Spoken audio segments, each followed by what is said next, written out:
I think I already read that one. See if I already read volume 5. Oh no, this looks new.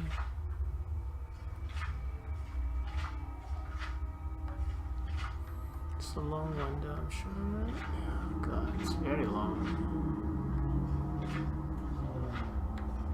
So very long, oh my god. Definitely a novella here. It's still going.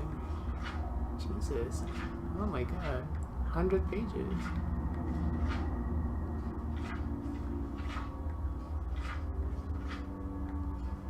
Wow.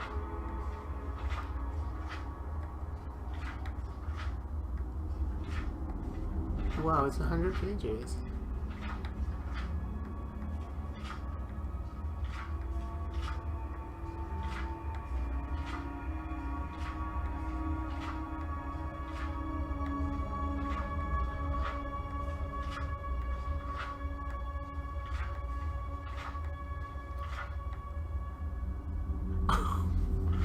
One, two, 3, 4, 5, 6, 7, 8, 9, 10, 11, 12, 13, 14, 15, 16, 17, 18, 19, 20, 21, 22, 23, 24, 25, 26, 27, 28, 29, 30, 31, 32, 33, 34, 35, 36, 37, 38, 39, 40, 41, 42, 43, 44, 45, 46, 47, 48, 49, 50, 51, 52, 53, 54, 55, 56. 56 pages for this book.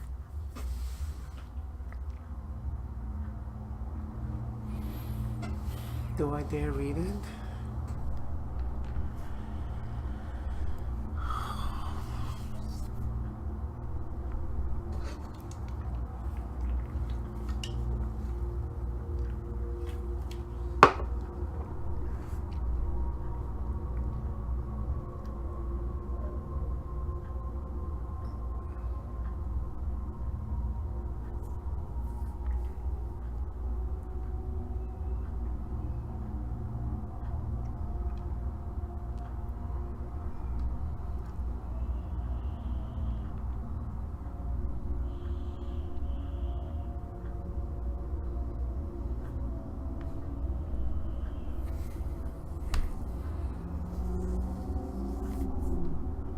Let's do it. It's only 53 pages. It's not that bad, right?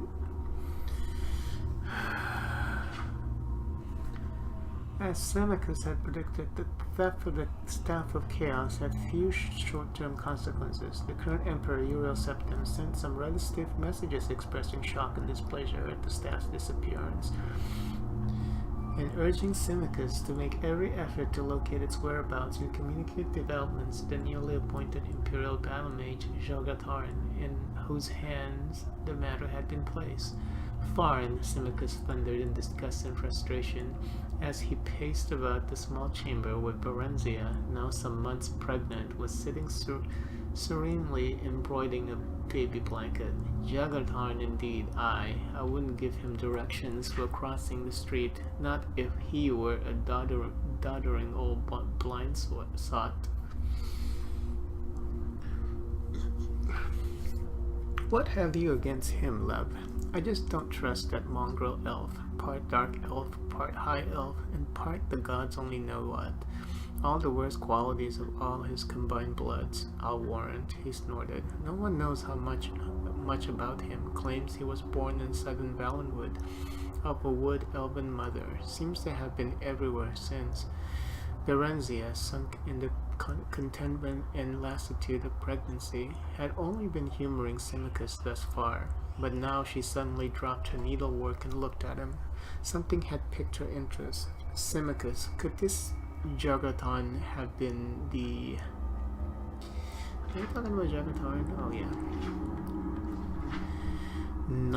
Nightingale disguise? Symmachus thought this over before replying, "Nay, my love, human blood seems to be the one missing component in Tharn's ancestry." To Symmachus, Berenziah knew that was a flaw. Her husband despised wood elves as lazy thieves and high elves as effete intellectuals. But he admired humans, especially Bretons, for their combination of pragmatism, intelligence, and energy. The Nightingales of Ebenhard of the Ra'athin clan, House Claudu, the House of Mora, in particular, I'll be bound. That house has had human blood in it since her time. Ebenhard was jealous that the staff was laid here when Tiber Septim took the horn of summoning from us.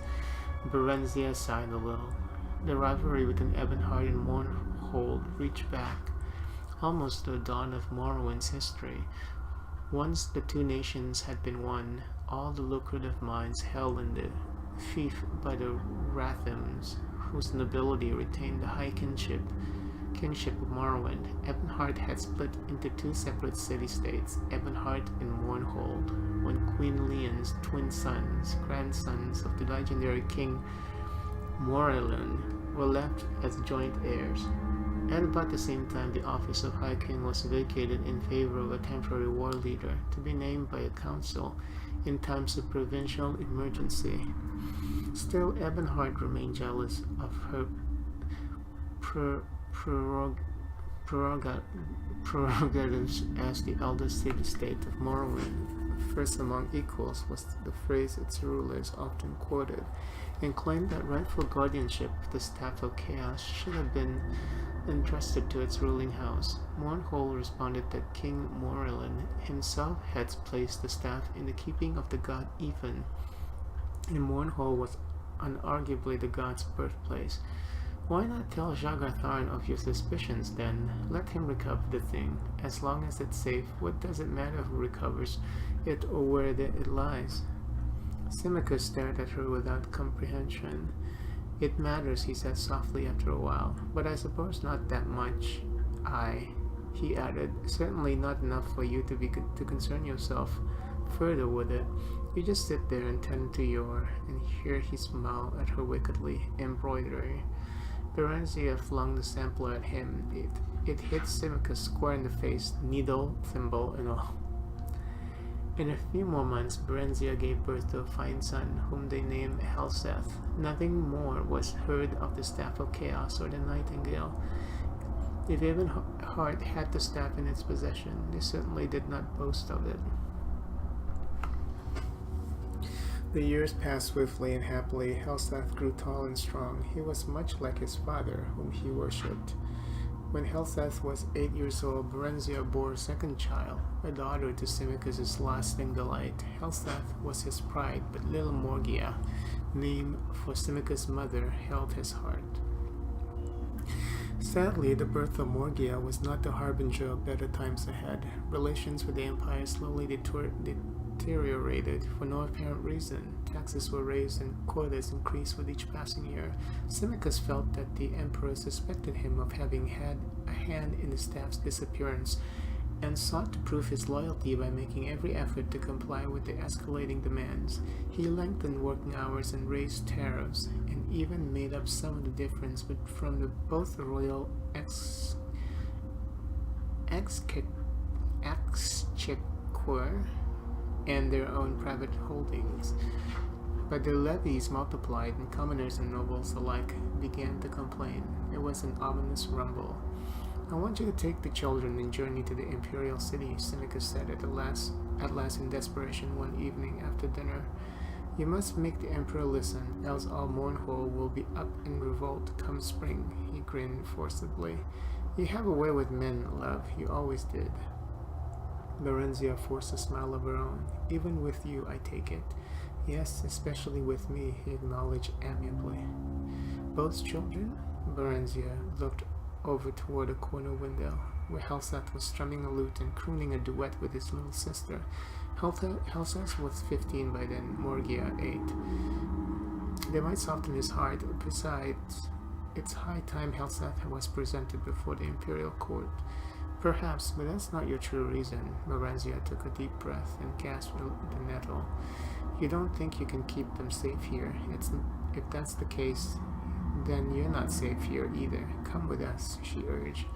He took her hands in his. Berenziah, my love, heart of my heart, if I leave now, there'll be nothing for us to return to. Don't worry about me. I'll be all right. I can take care of myself, and I can do it better if I'm not worrying about you or the children. Berenziah laid her head against his chest. Just remember that we need you. I need you. We can do without the rest of it if we have each other. Empty hands and empty beliefs are easier to bear than an empty heart. She started to cry, thinking of the nightingale and that sordid business with the staff. My foolishness has brought us to this pass. He smiled at her tenderly. If so, 'tis not so bad a place to be. His eyes rested indulgently on their children. None of us shall ever go without or want for anything. Ever, ever, my love. I promise you. I cost you everything once, Berenziah. I and Tiber Septim. Without my aid, the empire would never have begun. I helped its rise. His voice hardened. I can bring about its fall. You may tell Uriel Septim that and that my patience is not infinite. Berenziah gasped. Symmachus was not given to empty threats. She'd no more imagined that he would ever turn against empire than the old house wolf lying by the grate would turn on her. How? She demanded breathlessly, but he shook his head.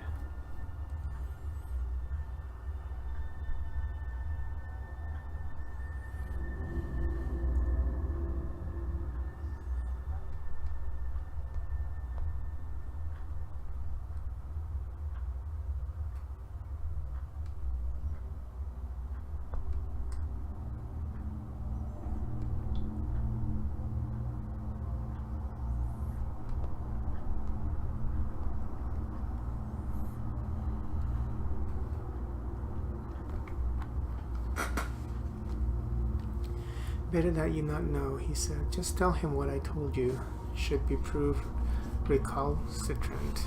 And do not fear, he's Septim enough that he will not take it out on the messenger.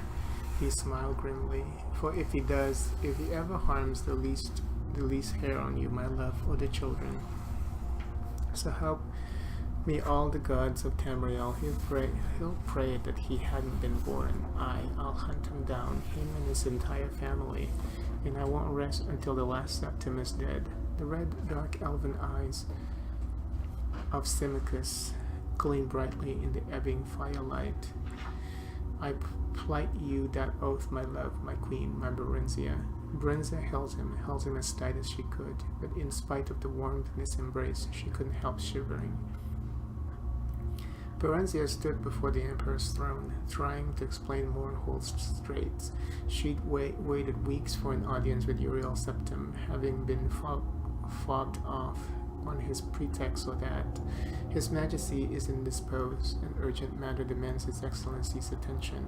I am sorry, Your Highness, there must be some mistake. Your appointment is for next week. No, see, and now it wasn't even going well. The Emperor did not even make the slightest pretense of listening to her. He hadn't invited her to sit, nor had he dismissed the children. Helseth stood still as the carven image, but little Morgia had begun to fuss.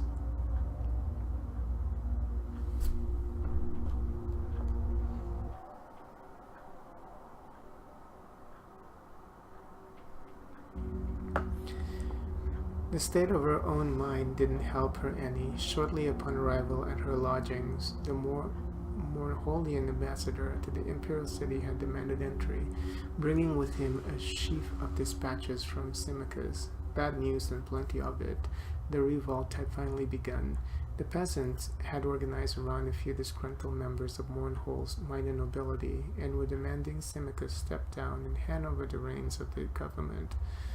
Only the Imperial Guard and a handful of troops whose families had been retainers of Berenziah's house for generations stood between Symmachus and the rebel. Hostilities had already broken out, but apparently Symmachus was safe and still in control. Not for long, he wrote. He entreated Berenziah to try her best with the Emperor, but in any case she was to stay in the imperial city until he wrote to tell her it was safe to go back home with the children. She had tried to barge her way through the imperial bureaucracy with little success, and to add to her growing panic,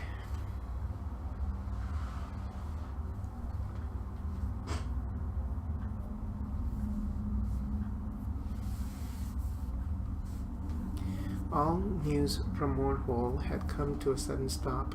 Tottering between rage at the Emperor's numerous major domos and fear of the fate awaiting her and her family, the weeks had passed by tensely, agonizingly, remorselessly. Then one day the Mournhallian ambassador came calling to her to tell her she should expect news from Symmachus the following night at the latest, not through the regular channels out by Nighthawk. Seemingly by the same stroke of luck, she was informed by the same day by a clerk from the imperial court that Uriel Septim had finally consented to grant her an audience early on the morrow. The emperor had greeted the three of them when they came into the audience chamber with a too bright smile of welcome that nonetheless didn't reach his eyes. Then, as she presented her children, he had gazed at them with a fixed attention that was real yet somehow inappropriate. Berenziah had been dealing with humans for nearly 500 years now, and had developed the skill of reading their expressions and movements that was far beyond what any human could ever perceive. Try as the emperor might to conceal it, there was hunger in his eyes, and something else. Regret? Yes, regret, but why? He had several fine children of his own. Why covet hers? And why look at her with such a vicious, however brief yearning? Perhaps he had tired of his consort. Humans were notoriously, though predictably, inconstant. After that one long burning glance, his gaze had shifted away as she began to speak of her mission and the violence that had erupted in Mournhall. He sat still as stone throughout her entire account, puzzled at his inertia and vexed no end. Berenziah stared into the pale, sad face, looking for some trace of the Septim she'd known in the past. She didn't know Uriel Septim well, having met him once when he was still a child, and then again at his coronation 20 years later.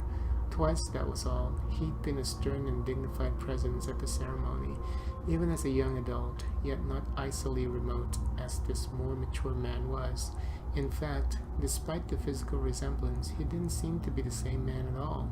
Not the same, yet something about him was familiar to her, more familiar than it should be, some trick of posture or gesture.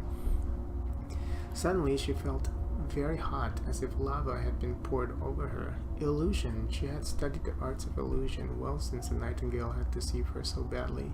She had learned to detect it, and she felt it now, as certainly as a blind man could feel the sun on his face.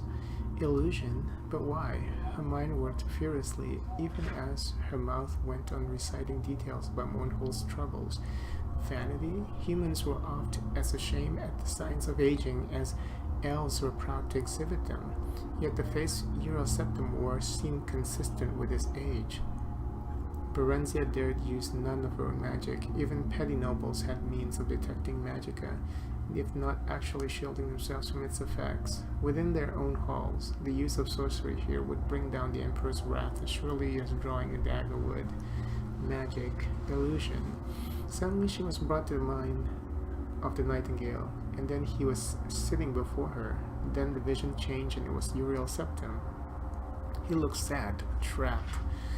And then the vision faded once more, and another man sat in his place, like the nightingale, and yet unlike. Pale skin, bloodshot eyes, elven ears, and about him a fierce glow of concentrated malice, an aura of eldritch energy, a horrible, destructive shimmer. This man was capable of anything. And then once again she was looking into the face of Uriel Septim. How could she be sure she wasn't imagining things? Perhaps her mind was playing tricks on her. She felt a sudden vast weariness as if she'd been carrying a heavy burden too long and too far. She decided to abandon her earnest narrative of Mournhole's ills, as it was quite plainly getting her nowhere, and switch back to pleasantry, however, with a hidden agenda. Do you remember, sire, Symmachus and I had dinner with your family shortly after your father's coronation? You were no older than tiny Morgia here. We were greatly honored to be the only guest that evening, except for your best friend Justin, of course. Ah, yes, the emperor said, smiling cautiously, very cautiously. I do believe I recall that. You and Justin were such friends, Your Majesty. I was told he died not long after. A great pity. Indeed, I still do not like to speak of him. His eyes turned blank, or blanker if it had been possible. As for your request, my lady, we shall take it under advisement and let you know. Berenziah bowed, and as did the children. A nod from the emperor dismissed them, and they backed away from the imperial presence. She took a deep breath when they emerged from the throne room. Justin had been an imaginary playmate, although young Uriel had insisted a place be set for Justin at every meal. Not only that, Justin, despite the boyish name, had been a girl. Symmachus had kept up the joke long after she had gone the way of imaginary childhood friends, inquiring after Justin's health whenever he and Uriel Scepter met, and being responded to in as mock serious a fashion. The last Berenziah had heard of Justin several years ago. The emperor had evidently joked elaborately to Symmachus that she had met an adventurous, though incorrigible, Khajiit youth married him and settled down in Lilendril to raise violet ferns and mugworts. The man sitting on the emperor's divan was not Uriel Septim. The nightingale, could it be? Yes. A chord of recognition rang through her, and Berenziah knew she was right. It was him. It was the nightingale, masquerading as the emperor. Symmachus had been wrong, so wrong. What now, she wondered frantically. What had become of Uriel Septim, and more to the point, what did it mean for her and Symmachus, and all of Mournhold? Thinking back, Berenziah guessed that their troubles were due to this false emperor, this nightingale spawned glamour, or whatever he really was. He must be taken Uriel Septim's place shortly before the unreasonable demands on Mournhold had begun. That would explain why relations had deteriorated for so long, as humans reckon time, long after her disapproved liaisons with Tiber Septim. The nightingale knew of Symmachus' famed loyalty to and acknowledged of the Septim house. It was effecting a preemptive strike. If that were the case, they were all in terrible danger. She and the children were in his power here in the imperial city, and Symmachus was left alone to deal with troubles of the nightingales brewing in the Mournhold. What must she do? Berenziah impelled the children ahead of her, a hand on each shoulder, trying to stay cool, collected, her ladies-in-waiting and personal knights escort trailing behind. Finally, they reached their waiting carriage.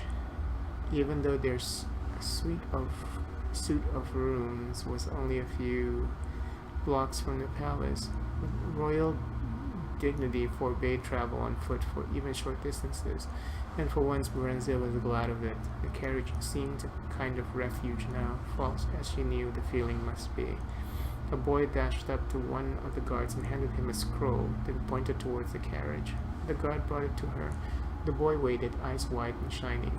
The epistle was brief and complimentary, and simply inquired if King Edwire of Wayras of the province of High Rock might be granted an audience with the famed Queen Berenziah of Mournhold, as he had heard much of her and would be pleased to make her acquaintance. Berenziah's first impulse was to refuse. She wanted only to leave the city. Certainly she had no inclination towards any dalliance with the dazzled human. She looked up, frowning, and one of the guards said, "Milady, the boy says his master awaits your reply yonder." She looked in the direction indicated and saw a handsome elderly man on horseback, surrounded by half-dozen courtiers and cavaliers. He caught her eye and bowed respectfully, taking off a plumed hat. "Very well," Berenziah said to the boy on impulse. "Tell your master he may call on me tonight after the dinner hour." King Edwire looked polite and grave, and rather worried, but not in the least love-struck. At least that was something, she thought pensively. Berenziah stood at the tower window waiting. She could sense the familiar's nearness, but but but though the night sky was clear as day to her eyes, she could not yet see him. Then suddenly he was there, a swift moving dot beneath the wispy night clouds. A few more minutes and the great nighthawk finished its descent, wing folding, talons reaching for her thick leather armband. She carried the bird to its perch where it waited, panting, as her impatient fingers felt for the message secured in the capsule on one leg. The hawk drank mightily from the water till when she had done, then ruffled its feathers and preened, secure in her presence. A tiny part of her consciousness shared its satisfaction at a job well done, mission accomplished, and rest earned. Yet beneath it was unease. Things were not right, even to its humble avian mind. Her fingers shook as she unfolded the thin parchment and pored over the cramped writing. Not Simica's bold hand. Berenziah sat slowly, fingers smoothing the document while she prepared her mind and body to accept disaster calmly. If disaster it would be, disaster it was. The Imperial Guard has deserted Simicus and joined the rebels. Simicus was dead. The remaining loyal troops had suffered the decisive defeat. Simicus was dead. The rebel leader had been recognized as king of Mournhold by imperial envoys. Simicus was dead. Berenziah and the children had been declared traitors to the empire and a price set on their heads. Simicus was dead. So the audience with the emperor earlier that morning had been nothing but a blind or a ruse, a charade. The emperor must have already known. She was just being strung along, told to stay put, take things easy. Milady Queen, enjoy the imperial city and the delights it has to offer. Do make your stay as long as you want. Her stay, her detention, her captivity, and in all probability her impending arrest. She had no delusion about her situation. She knew the emperor and his minions would never let her leave the imperial city ever again, at least not alive. Simicus was dead. Milady? Berenziah jumped, startled by the servant's approach. What is it? The Breton is here, milady. King Edward. The woman added helpfully, noting Berenziah's incomprehension. She hesitated. Is there news, milady? She said, nodding towards the Nighthawk. Nothing that will not wait, Berenziah said quickly, and her voice seemed to echo in the emptiness that suddenly yawned like a gaping abyss inside her. See to the bird. She stood up, smoothed her gown, and prepared to attend on her royal visitor. She felt numb as the stone walls around her, numb as the quiescence of the night air, numb as a lifeless corpse. Simicus was dead. King Edward greeted her gravely and courteously, if a bit fulsomely. He claimed to be a fervent admirer of Simicus, who figured prominently in his family's legends. Gradually, he turned the conversation to her business with the emperor. He inquired after details and asked if the outcome had been favorable to Mournhold. Finding her non-committal, he suddenly blurted out, Milady Queen, you must believe me. The man who claimed himself the emperor is an impostor. I know it sounds mad, but No, Berenziah said with sudden decisiveness. You are correct. My lord king, I know. Edward relaxed into his seat for the first time, eyes suddenly shrewd. You know, you're not just humoring someone you might think a madman. I assure you, my lord, I am not. She took a deep breath. And who do you surmise is dissembling as the emperor? The imperial bandmate Jagatharn. Ah, my lord king, have you perchance heard of someone's call? The Nightingale? Yes, milady. As a matter of fact, I have. My allies and I believe him to be one and the same man as the renegade Tharn. I knew it. Berenziah stood up and tried to mask her upheaval. The Nightingale, Jagatharn. Oh, but the man was a demon, diabolical and insidious, and so very clever. He had contrived their downfall seamlessly, perfectly. Simicus, my Simicus. Edward coughed diffidently. Milady, we need your aid. Berenziah smiled grimly at the irony. I do believe I should be the one saying those words, but go on, please. Of what assistance might I be, my lord king? Quickly the monarch outlined a plot. The mage Ras Selnane, a late apprentice to the vile Jagatharn, had been killed and declared a traitor by the false emperor.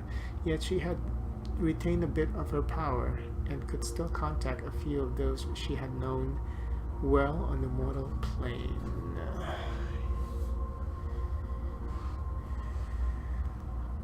She had chosen a champion who would undertake to find the Staff of Chaos, which had been hidden by the traitorous sorcerer in an unknown site.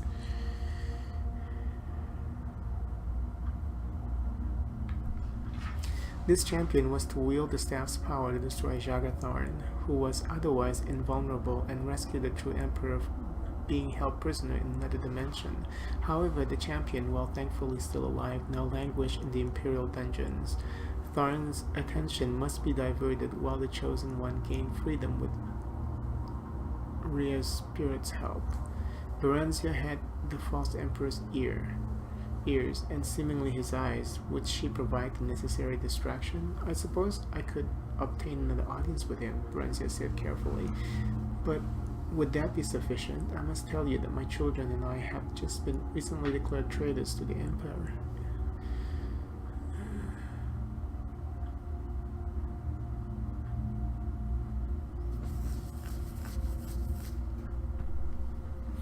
In Mournhall, perhaps, milady, and Morrowind, things are different in the Imperial City and the Imperial Province. The same administrative morass that makes it near impossible to obtain an audience with the Emperor and his ministers also quite assures that you would never be unlawfully imprisoned or otherwise punished without benefit of due legal process.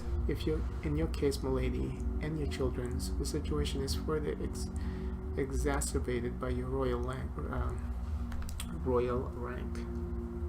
As queen and heirs apparent, your persons are considered inviolable, sacrosanct, in fact. The king grinned. The imperial bureaucracy, milady, is a double-edged claymore. So at least she and the children were safe for the time being. Then a thought struck her. My lord king, what did you mean earlier when you said I had the false emperor's eyes? And seemingly, at that, Edwire looked uncomfortable. It was whispered among the servants that Jagatharn kept your likeness in a sort of shrine in his chambers. I see. Her thoughts wandered momentarily to that insane romance of hers with the nightingale. She had been madly in love with him, foolish woman, and the man she had once loved had caused to be killed the man she truly loved. He's gone now. She still couldn't bring herself to accept the fact that Symmachus was dead. But even if he is, she told herself firmly, my love is alive and remains. He would always be with her, and with the pain of living the rest of her life without him, the pain of trying to survive each day, each night without his presence, his comfort, his love, the pain of knowing he would never see his children grow into a fine pair of adults, who would never know their father, how brave he was, how strong, how wonderful, how loving, especially little Morgia. And for all you have done to my family, Nightingale, you must die. Does that surprise you? Edward's words broke into her thoughts. What does what surprise me? Your likeness in Tharn's room. Oh, her features, yet imperturbably. Yes and no. Edward could see from her expression that she wished to change the subject. He turned once again to their plans. Our chosen one may need a few days to escape, milady. Can you gain him a bit more time? You trust me in this, my lord king. Why? We are desperate, milady. We have no choice. But even if we did, why yes, I would trust you. I do trust you. Your husband has been good to my family over the years. The Lord Symmachus is dead. What? Berenziah related the recent events quickly and coolly. Milady, queen, but how dreadful. I'm so sorry. For the first time, Berenziah's glacial poise was shaken. In the face of sympathy, she felt her outward calm start to crumble. She gathered her composure and willed herself to stillness. Under the circumstances, milady, we can hardly ask, nay, good my lord. Under the circumstances, I must do what made to avenge myself upon the murderer of my children's father. A single tear escaped the fortress of her eyes. She brushed it away impatiently. In return, I ask only that you protect my orphan children as you may. Edward drew himself up, his eyes shone. Willingly do I so pledge, most brave and noble queen, the gods of our beloved land. Indeed, Tamriel itself be my witness. His words touch her absurdly, yet profoundly. I thank you from my heart and my soul, good my lord King Edward. You have mine and my children's everlasting regret. She broke down. She did not sleep that night, but sat in a chair beside her bed, hands folded in her lap, thinking deep and long into the waxing and waning of the darkness. She would not tell the children, not yet, not until she must. She had no need to seek another audience with the emperor. A summons arrived at first light. She told the children she expected to be gone a few days, bade them give the servants no trouble, and kissed them goodbye. Morgia whimpered a bit. She was bored and lonely in the imperial city. Helseth looked down, but said nothing. He was very like his father. At the imperial palace, Berenziah was escorted not into the great audience hall, but to a small parlor where the emperor sat at a solitary breakfast. He nodded greeting and waved his hand forward toward the window. Magnificent view, isn't it? Berenziah stared out over the tower of the great city.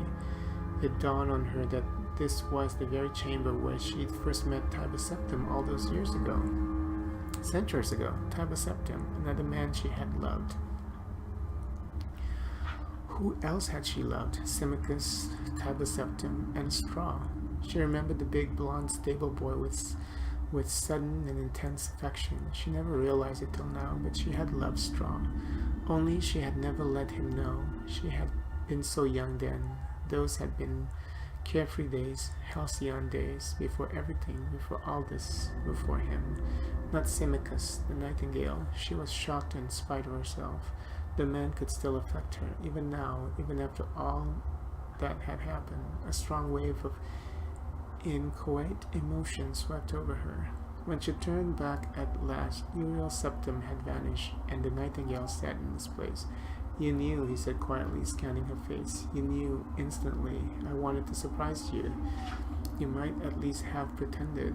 Berenziah spread her arms, trying to pacify the maelstrom churning deep inside her.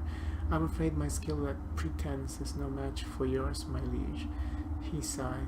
You're angry. Just a little, I must admit, she said icily. I don't know about you, but I find betrayal a trifle offensive. How human of you. She took a deep breath. What do you want of me? Now you're pretending. He stood up to face her directly. You know what I want of you. You want to torment me. Go ahead. I'm in your power. But leave my children alone. No, I don't want that at all, Berenziah. He came near, speaking low in that old caressing voice that had sent shivers cascading through her body. The same voice that was doing the same thing to her, here and now. Don't you see, this was the only way. His hands closed on her arms. She felt her resolve fading, her disgust at him weakening. You could have taken me with you. Unbidden tears gathered in her eyes. He shook his head. I didn't have the power, but now I have it all. Mine to have, mine to share, mine to give to you. He once more waved his hand toward the window and the city beyond. All Tamriel's mine to lay at our feet, and that is only the beginning. It's too late. You left me to him. He's dead, the peasant's dead. A scant few years, what do they matter? The children can be adopted by me, and we'll have others together, Berenziah. Oh, and what children they'll be, what things we shall pass on to them, your beauty and my magic. I have powers you haven't even dreamt of, not in your most untamed imaginings. He moved to kiss her. She slipped his grasp and turned away. I don't believe you. You do, you know. You're still angry, that's all. He smiled, but it didn't reach his eyes. Tell me, he smiled, but it didn't reach his eyes. Tell me what you want, Berenziah. Berenziah, my beloved, tell me it shall be yours. Her whole life flashed in front of her, the past, the present, and the future still to come. Different times, different lives, different Berenzias. Which one was the real one? Which one was the real Berenziah? For by the choice she would determine the shape of her fate. She made it, she knew. She knew who the real Berenziah was and what she wanted. A walk in the garden, my liege, she said. A song or two, perhaps? The nightingale laughed. You want to be courted. And why not? You do it so well. It's been so long. Besides, since I've had the pleasure.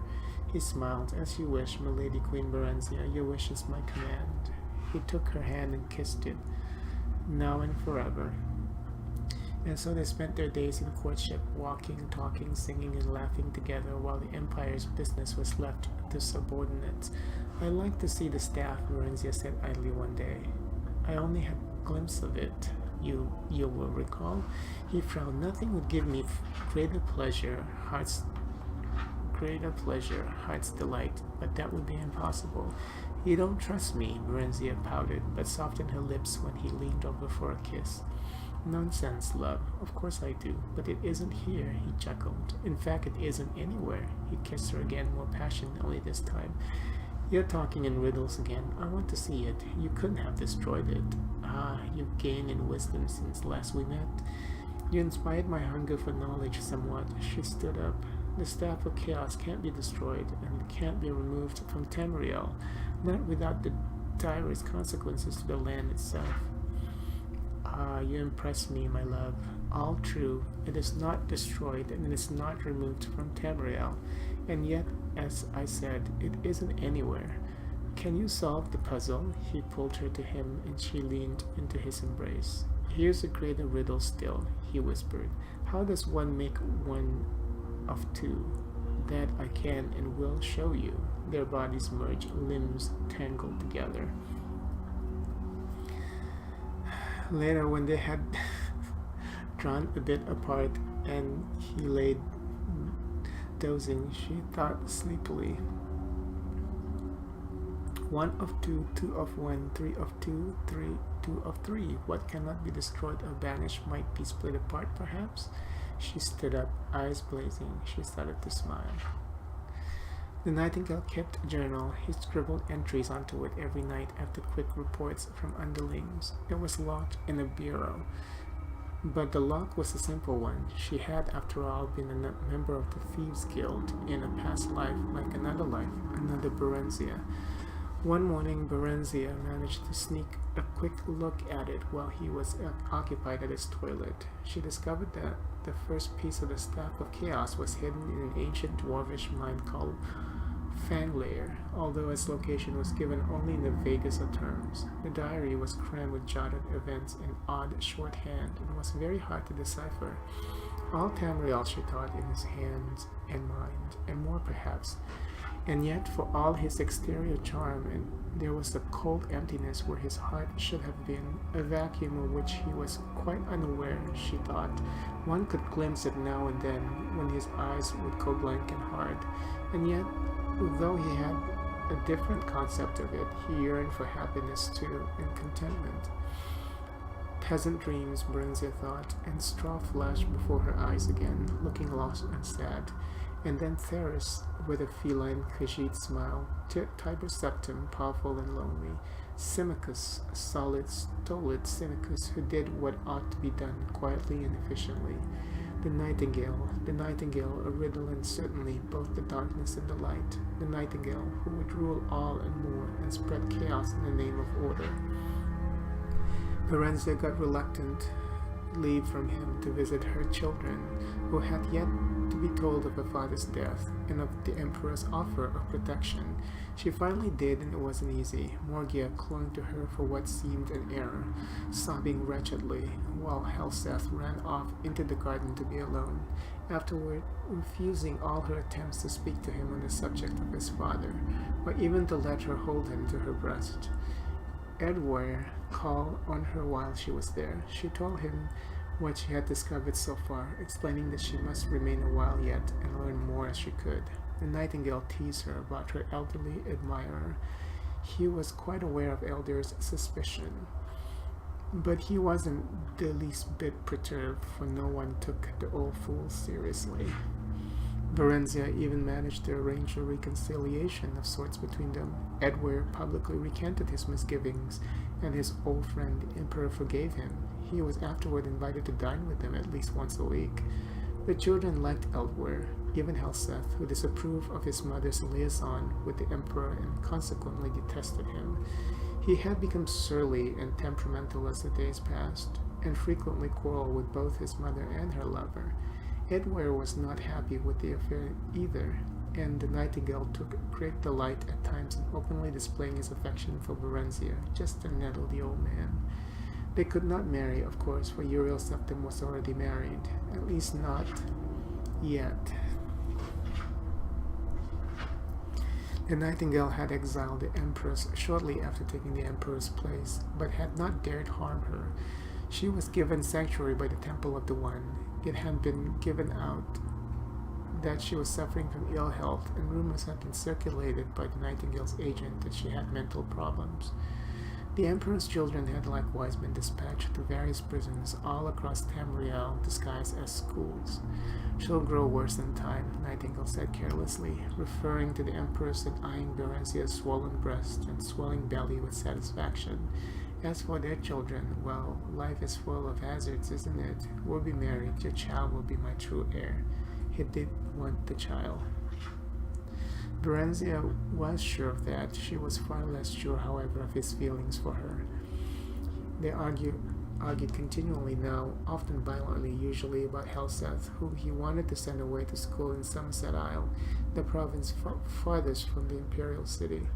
Berenziah made no effort to avoid these altercations. The Nightingale, after all, had no interest in a smooth, unruffled life, and besides, he thoroughly enjoyed making up afterward.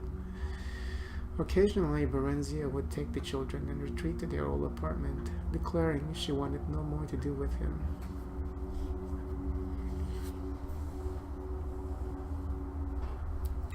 But he would always come to fetch her back, and she would always let herself be fetched back. It was ineffable, like the rising and setting of Tamriel's twin moons. She was 6 months pregnant before she finally deciphered the location of the last piece, an easy one, since every dark elf knew where the Mount of Dagoth was. When she next quarreled with the Nightingale, she simply left the city with Edward and rode hard for High Rock and Wayrest. The Nightingale was furious, but there was little he could do. His assassins were rather inept, and he dared not leave his seat of power to pursue them in person. Nor could he openly declare war on Wayrest. He had no legitimate claim on her and her unborn child. True to form, the imperial city's nobility had disapproved of his liaison with Berenziah, as they had so many years ago of Tibus Septimus, and were glad to see her go. Wayrest was equally distrustful of her, but Edward was fanatically loved by his prosperous little city-state, and allowances were readily made for his eccentricities. Berenziah and Edward were married a year after the birth of her son by Nightingale. In spite of this unfortunate act, Edward doted on her and her children. She in turn did not love him, but she was fond of him, and that was something. It was nice to have someone, and Wayrest was a very good place for children to grow up while they waited and bided their time and prayed for the champion's success in his mission. Berenziah could only hope that he wouldn't take very long, whoever this unnamed champion was. She was a dark elf, and she had all the time in the world, all the time, but no more love left to give, and no more hatred left to burn. She had nothing left, nothing but pain and memories, and her children. She only wanted to raise her family and provide them a good life, and be left to live out what remained of hers. She had no doubt it was going to be a long life yet, and during it she wanted peace and quiet and serenity of her soul as well as her heart. Peasant dreams. That was what she wanted. That was what the real Berenziah wanted. That was what the real Berenziah was. Peasant dreams. Pleasant dreams. So reading through that took like half an hour or something. It was a good read though.